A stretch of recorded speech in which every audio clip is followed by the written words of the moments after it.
Welcome, everyone, to a Pac-12 chat. I'm Andy Katz, pleased to be joined by Washington head coach Mike Hopkins. And Mike, you guys are 3-2, won 3 of your last 4, including a road game at Utah, swept the Bay Area schools. It's not just the data. Terrell Brown's playing well. It feels like things have shifted. How so?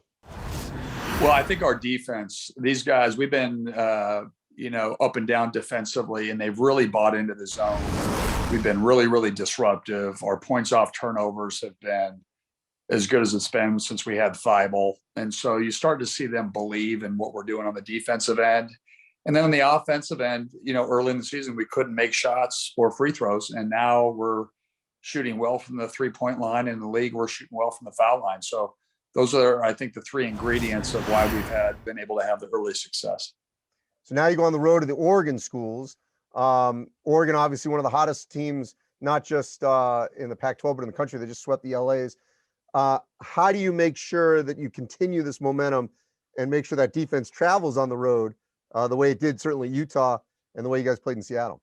Well, it does. And you can see even the energy levels, when we were at our homestead. And we've been playing better on the road than we had at home. And so, this league is so tough. I think the biggest thing is making sure that we have our legs, we have our energy, and that translates into our defense. And some of our best offense this year has been to the defense. So we know how tough it is to win, especially on the road, especially, Oregon State. They're a lot better than the record says, and you got to go in there and play and hopefully have that great energy to be able to beat a team at home. You're used to winning, and you have won. How were you able to navigate these last 2 seasons of, not just COVID, but having to deal with inconsistencies?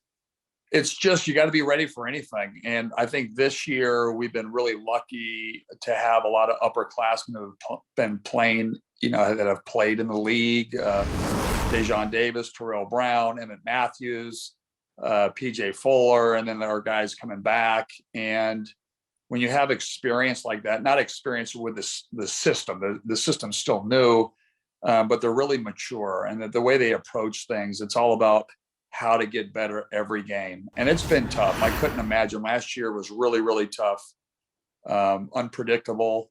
Learned a lot from last year, and we're able to, we were one of the first teams that had to get hit by COVID this year. So, being able to use that experience from last year to benefit, but it's all about that resiliency, but it's also based on the players that you have in your program. And we've got some tough, mature kids. That's a great point, Hop, because when you guys got hit, and you were, I think maybe, if not the first, one of the first, yeah. And then this, tsunami of the COVID swept across the country, not just in our sport, but everywhere. How much did that knock you back? Because we all felt like, we were in a different part of the pandemic, that we weren't going to go back to postponements and cancellations. Well, what the hard thing was, is I think everybody thought it was over. And from the way the leagues have scheduled all across the country, and being hit with it, it was like a slow drip for us, because it wasn't just hit once. It was then the following week, and then the following week, rather than all at once, which would have obviously been a lot better. But, it's scary stuff. And last year we were lucky. We didn't get hit by it.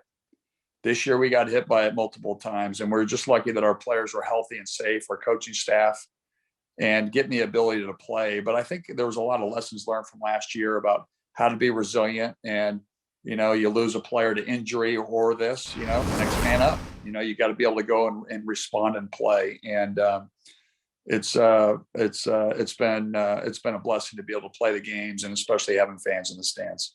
Without knowing what was going to happen in the rest of the country, did you almost feel like, without announcing, screaming from the rooftops, hey, look out, everyone, did you almost feel like, hey, we're not going to be the only ones? Yeah, because, the three of the teams that were in our tournament had gotten it when we came back, and you didn't hear a lot about it. I know Steve Alford, he didn't coach when he got back, and George Mason had been hit. We were just trying to talk. It was like 3 teams whispering, have you gotten it? Are we just the only ones? And it might not have happened there. Whatever happened.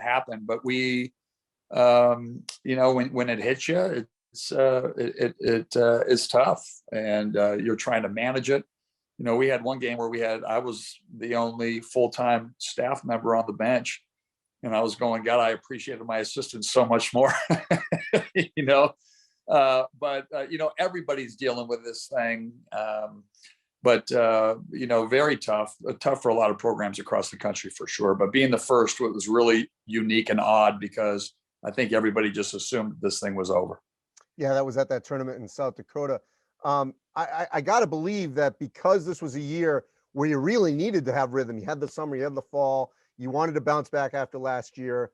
How much do you think that sort of affected a little bit of this return, that now clearly you're playing better, that it might have taken a couple of weeks? You needed that rhythm. What's interesting, Andy? You know what? We weren't hit by COVID until after the tournament. So we had our struggles early. We couldn't make foul shots. We were this new team. We were like dancing partners, stepping on each other's feet. People were still learning the zone. We were still trying to figure out our lineup.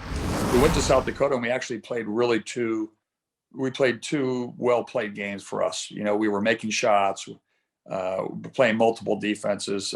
We didn't play great against Nevada. They played well. We came back, and that's when we got hit a little bit. And so we lost the UCLA, Arizona, and Gonzaga game. We didn't play for 21 days. There's pros and cons to that. On one end, it's kind of like, okay, we've got the break. And then on the flip side, it was, gosh, we hadn't played, and what's that rust going to feel like? And I think another thing that's you can't really put a value on it with COVID is everybody thinks that these kids just, regardless if you have it, let's just play. Well, let's just play the games. But I think there's a lot of kids out there that are sensitive to it. Why are we playing? Like, why are we doing this? And that's becomes the psychology of your team, right? You got to mind, body, and spirit. Are they there? And, we have a lot of local kids with a lot of families that, they're trying to protect them too. They want to be home. And those are hard decisions. And kind of like morally, should we be playing? Should we not be playing? So psychologically, I think every team's different. Well, you guys are obviously in a much better place, playing well, got this big road trip coming up, and it's just great to see Washington basketball, in the thick of it. I'm glad everyone is safe, and hopefully everyone is moving forward with this behind us. I appreciate you, Mike. Thank you. Thank you, Andy.